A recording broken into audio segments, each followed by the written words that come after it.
Hello friends, आज की tips and tricks बहुत ही यूज़फुल है। तो जल्दी से अपनी टिप्स को शुरू करते हैं। और आज का मेरा जो सबसे पहला टिप है वो है बटन को लेकर। होता क्या है, जब भी हमारे पास ज़्यादा से कुछ बटन्स हो जाते हैं, क्योंकि जो लोग सिलाई करते हैं उनकी आदत ही होती है और उनको ज़रूरत भी होती है कि बटन्स की बार बार ज़रूरत पड़ती है। तो वो लोग क्या करते हैं कि जो भी पुरानी शर्ट वगैरह होती है उसमें से बटन निकाल लेते हैं, जैसे कि मैं भी करती हूँ। तो इस तरीके से जो बटन है वो इकट्ठा हो जाते हैं, प्रॉब्लम आती है इनको रखने में। जब हम इसको ऐसे ही सिलाई के डिब्बे में रख देते हैं तो आपने देखा होगा, जब भी हमें बटन की ज़रूरत होती है तो हम इधर उधर से जब बटन निकालते हैं ना, तो हमें ठीक टाइम पर मिलते ही नहीं हैं। तो इसके लिए बहुत अच्छा सा तरीका है कि आपको बटन को किस तरीके से ऑर्गेनाइज़ करना है।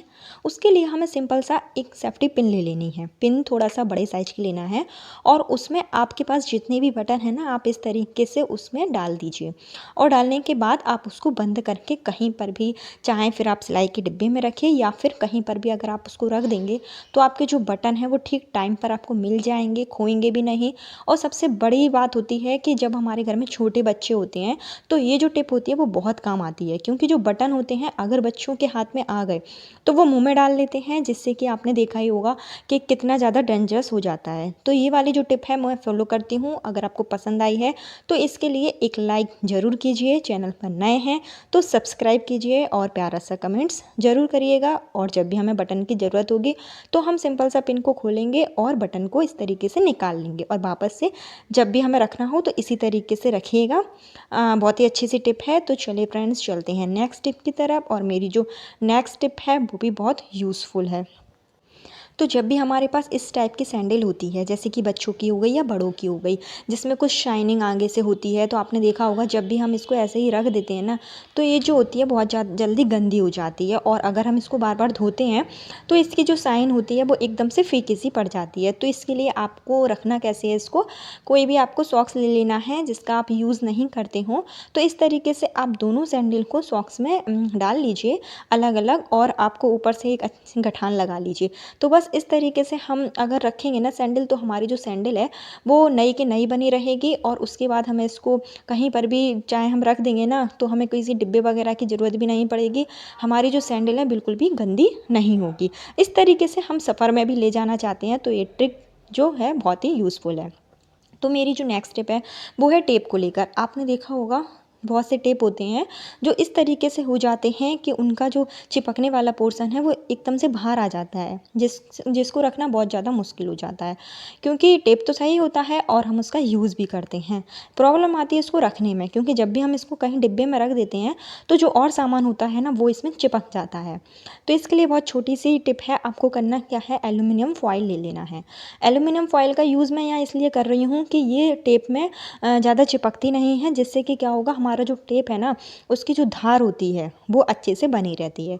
तो इस तरीके से हमें क्या करना है, सिल्वर फॉइल को इसके ऊपर अच्छे से रैप कर देना है।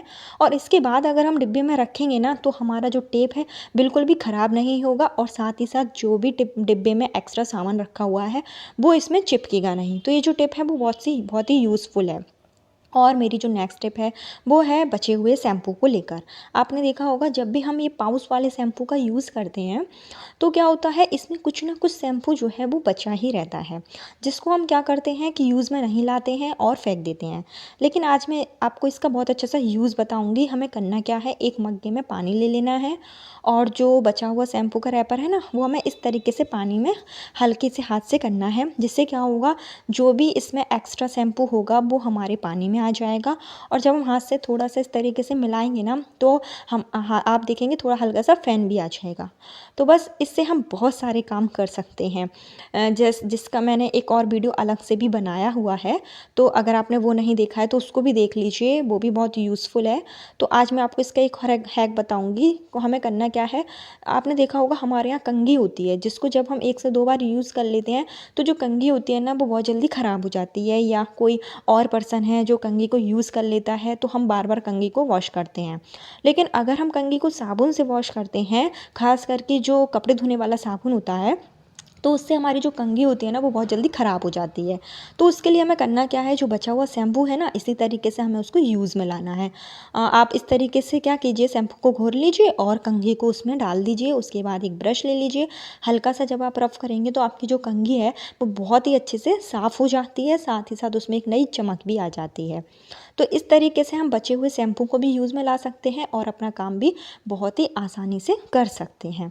आई होप आपको मेरी ये टिप पसंद आई होगी।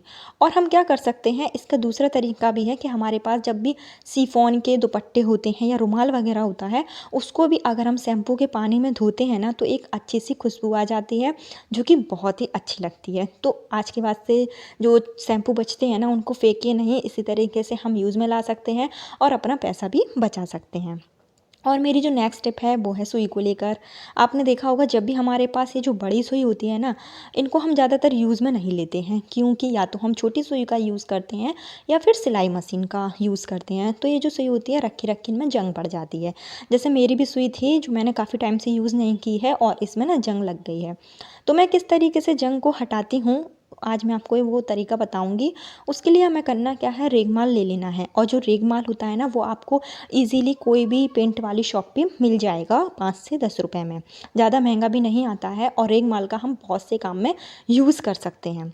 तो जैसे हमें करना क्या है, जो सुई है ना उसको रेगमाल में इस तरीके से रखना है और अपने हाथ से जब आप इस तरीके से रगड़ेंगे ना तो जितनी भी इसमें जंग लगी होगी वो बहुत ही अच्छे तरीके से हट जाएगी। उसी तरीके से हम क्या कर सकते हैं, जो पिन वगैरह होती है जिसमें जंग लग जाती है उसको भी तो वीडियो में आप देख सकते हैं कि मेरी जो सुई थी उसमें कितनी ज़्यादा जंग लगी हुई थी और बस तुरंत थोड़ी सी मेहनत में हमारी सारी जंग जो है वो हट जाती है। और हमें सुई को रखना कैसे है, जब भी हम सुई को रखें तो उसमें ना हम थोड़ा सा डिब्बे में टेल्कम पाउडर डालें। उसके बाद जब सुई को रखेंगे ना तो जो जंग होगी वो बिल्कुल भी नहीं लगेगी।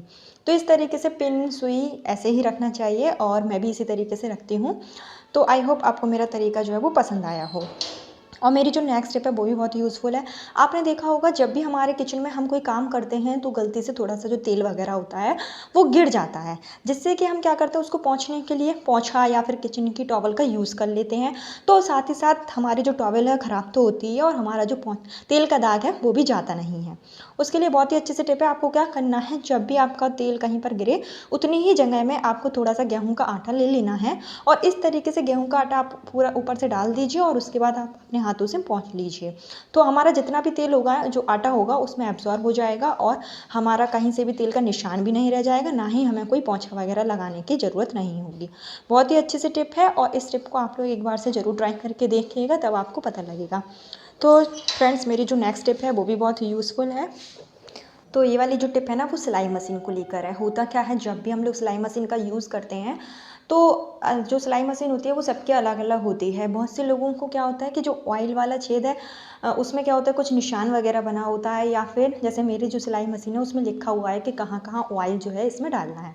तो ऑयल डालना सिलाई मशीन में बहुत ज़्यादा ज़रूरी हो जाता है, क्योंकि जिस तरीके से हम खाना खाते हैं हमें प्रोटीन की ज़रूरत होती है, उसी तरीके से जो सिलाई मशीन होती है उसको भी समय समय पर तेल डालना बहुत ज़्यादा ज़रूरी हो जाता है। तो जहाँ जहाँ पर भी ये पॉइंट बने हैं ना तो उसमें हमें तेल को ज़रूर अप्लाई करना है, चाहे फिर हम मशीन का यूज़ करें या फिर ना करें।